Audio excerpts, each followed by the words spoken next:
நமஸ்காரம். This doctor Deepika. இன்னைக்கு நான் வந்திருக்கிறது மிகவும் சாநித்தியமான ஸ்ரீ சுரக்காய் சித்தர் ஜீவசமாதி. அப்பரிக்கிரகா அப்படின்னா ஒரு மினிமலிஸ்டிக் லிவிங், வாழ்க்கையோட முறையை எளிமையாக வைக்கும்போது எவ் எத்தனை அளவுக்கு நம்ம ஆரோக்கியமாக உணவு உட்கொள்கிறோமோ அவ்வளோ நம்மளோட லைஃப் ஸ்பேன் நல்லா இருக்கும் அப்படின்னு உணர்த்துறதுக்காக தான் இந்த மகான் வாழ்ந்திருக்கார். இந்த கோயில் முழுக்க நீங்கள் சுரக்காய்களை பார்க்கலாம். சுரக்காயை மட்டும் உணவாக அருந்தி வாழ்க்கையை வாழ்ந்த ஒரு சித்தராக சொல்லப்படுறாரு. 1000 வருஷத்துக்கு முன்னாடி ஜீவசமாதி அடைந்த ஒரு பெரிய மகான் கோரக்கர் வாழ்ந்த காலத்திலே அவர் வாழ்ந்ததாக சொல்லப்படுறாங்க.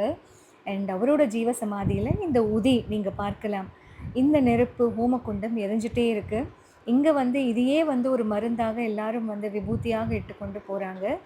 அண்ட் அவ்வளோ சூடாக இருந்தது. பட் அந்த பாட்டி அப்படியே எடுத்து கையிலையும் கால்லையும் தடவிட்டு போனாங்க. பக்தியோட வெவ்வேறு பரிமாணங்களை கோயில்களுக்கு போகும்போது பார்த்து ஆச்சரியப்பட முடிகிறது என்னால். அண்ட் இந்த கோயிலில் நீங்கள் இப்போ பார்க்குறது தான் சுரக்காய் சித்தர். ஒரு கையில் தடி, ஒரு சின்ன நாய்க்குட்டி, அண்ட் அவர் பயன்படுத்தின சுரக்காய் இங்கே வைக்கப்பட்டிருக்கு. அவரோட தடி, பாதுகைகள் எல்லாத்தையும் வச்சுருக்காங்க. அதை பார்க்கும்போதே அவ்வளோ ஒரு பிளெஸ்டான எனக்கு ஃபீல். நீங்கள் இங்கே பார்க்கலாம். 1000 வருஷத்துக்கு முன்னாடி ஜீவசமாதி அடைந்தவர், அவர் பயன்படுத்தின பொருட்கள் எல்லாம் இன்னும் பத்திரப்படுத்தி வச்சுருக்காங்க. ரொம்ப பெரிய பிளெஸ்ஸிங். ஏன்னா ஜீவசமாதிகளுக்கு நம்ம போகி தரிசனம் பண்ணும்போதே அங்கே இருக்கிற எனர்ஜி நமக்குள்ளே ஒரு எனர்ஜி ஃப்ளோவாக பாசிட்டிவ் வைப்ரேஷனாக மாறும் அப்படிங்கிறதுல சந்தேகமே கிடையாது. அப்படி ஒரு இடம்தான் இந்த இடம். இந்த ஜீவசமாதிக்குள்ளே போகிற வரைக்கும் இப்படி ஒருத்தர் இருக்கிறதே எனக்கு தெரியாது. அண்ட் ஐ திங்க் அது ஏதோ ஒரு பிளெஸ்ஸிங். என்ன அங்கே அவர் கூப்பிட்டு அன்னைக்கு அங்கே தான் எனக்கு பிரசாதம் கிடச்சிது. கோயிலுக்குள்ளேயே 18 சித்தர்களோட சிலைகளை ரொம்ப அழகாக வச்சுருக்காங்க.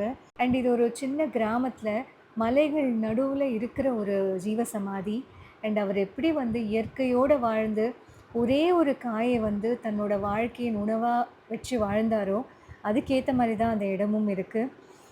சுரக்காய் சித்தர் ஜீவசமாதி சென்னை டு திருப்பதி போகிற வழியில் இந்த அழகான கோயில் ஸ்ரீ கல்யாண வெங்கடேஸ்வர பெருமாள்லேருந்து வாக்கபிளில் இருக்குது. இந்த சித்தர் இன்னும் அரூபமாக நிறைய டிவோட்டிஸ்க்கு அருள் பாலிச்சுட்டு வரார் அப்படின்னு சொல்லப்படுது.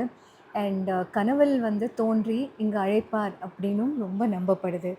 இங்கே ரொம்ப high energy and strong meditative vibrations ரொம்ப ஃபீல் ஆச்சு. ஸ்ரீ சுரக்காய் சித்தர் ஜீவசமாதி.